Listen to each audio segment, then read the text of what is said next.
नमस्कार दोस्तों, मैं हूं आपका दोस्त रविंद्र गंगवार। एक कहानी मैं आपको बताने जा रहा हूं जो आपको हिलाकर रख देगी। एक लड़की, ऐसी लड़की की कहानी जो मरने के बाद भी मोबाइल मांगती है और कॉल करने के लिए मोबाइल मांगती है। मैं आपको बताऊंगा एक सच्ची घटना जो कि झारखंड के धनबाद जिले के एक झरियाडीह गांव की कहानी है। एक 18 वर्षीय लड़की की मौत के बाद मोबाइल क्यों मांगती थी, किस लिए मांगती थी, पूरी कहानी मैं आपको बताने जा रहा हूँ जो एक सत्य घटना है। अगर मेरा चैनल आपने सब्सक्राइब नहीं किया हो तो प्लीज़ उसे सब्सक्राइब कर लें।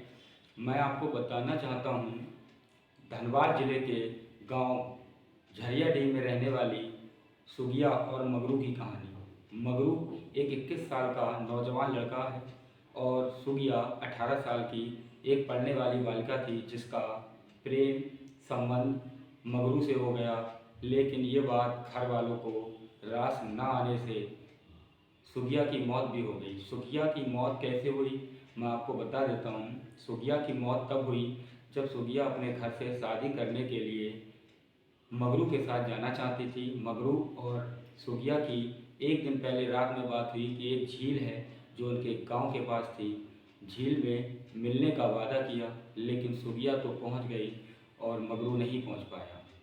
उसकी वजह यह थी कि मगरू के घर वालों ने उसे बांध कर रखा था कि सुगिया की शादी मगरू से ना हो जाए।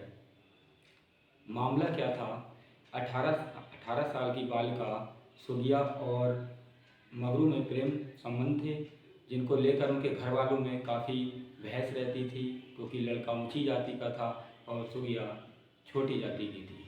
छोटी जाति की होने की वजह से दोनों की शादी नहीं होना चाहती थी। लोग कहते थे कि ये लोग गलत कर रहे हैं।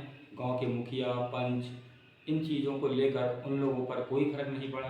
वह शादी करने के लिए घर से निकल गई और उसने जब लोगों से फ़ोन मांग मांग कर मगरू को फ़ोन किया, लेकिन मगरू का फ़ोन बंद आ रहा था क्योंकि उसके घर वालों ने उसको कैद करके रखा था। मैं आपको और बहुत सी बात बताने जा रहा हूँ, ध्यान से सुनना कि कैसी कहानी है जो सबको हिला कर रख देगी। 2 दिन बाद सुगिया जब थक गई, हार गई, तो वह जंगल में बैठी थी। उसी दौरान माओवादी आ गए और उसका बलात्कार कर दिया। बलात्कार करने के बाद सुगिया टूट गई और उसी झील में कूदकर आत्महत्या कर ली। आत्महत्या करने के बाद 7 दिन नहीं बीत पाए और उसके बाद उसकी आवाज़ आना शुरू हो गई। लोगों का ये भी कहना है कि जब वहाँ से निकलते थे तो सुगिया फ़ोन मांगती थी कि आप मोबाइल दे दो, मुझे फ़ोन करना है। लोगों को डर लगने लगा कि इसकी मरने के बाद भी आवाज़ क्यों आ रही है और फ़ोन क्यों मांग रही है। ये बात मगरू को पता चली। मगरू पागल हो गया, जो कि अभी एक पागल खाने में है। मगरू की कहानी और सुगिया की कहानी बहुत सी बातों को बताती है कि प्रेम प्रसंग में ऊंच नीच, जाति धर्म, छात्र छात्रा, लड़का लड़की, महिला पुरुष कोई भी नहीं देखता है। लेकिन हमारे समाज में इन चीज़ों का बड़ा महत्व रहता है क्योंकि एक शादी दूसरे शादी से तभी होती है। एक लड़का एक लड़की से अगर प्यार करता है और उनकी शादी नहीं कराई जाती, वो टूट जाते हैं, जैसे सुगिया ने किया। सुगिया नदी में कूद गई, झील में कूद गई और मर गई। उसके बाद मोबाइल मांगती थी। इस चीज़ की सूचना पूरे गांव में पहुंची कि सुगिया फ़ोन मांगती है। इससे एक दहशत का माहौल वहां पर बन गया जिससे सभी को समस्या होने लगी, डर लगने लगा। जंगल की तरफ से निकलते हुए कहती थी कि भैया एक मोबाइल दे दो, मुझे कॉल करना है। लेकिन लोग जब पीछे पलट कर देखते थे तो वहाँ पर कोई भी नहीं होता था। ये थी सुगिया और मगरू की कहानी।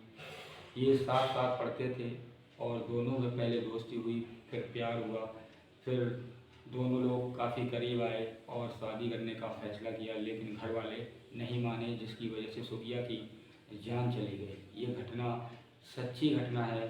मैं आपसे निवेदन करता हूँ, सच्ची घटना मैं आपके पास लेकर आता रहूँगा। इस भारत के प्रदेश की, ज़िले की या फिर गाँव की कोई भी घटना होती है तो उसकी सूचना मुझ तक पहुँच जाती है और मैं उस कहानी को अपने द्वारा बताता हूँ। अगर किसी ने मेरा चैनल सब्सक्राइब नहीं किया है तो प्लीज़ उसे सब्सक्राइब करें और ऑल बेल आइकन पे ज़रूर क्लिक करें। धन्यवाद।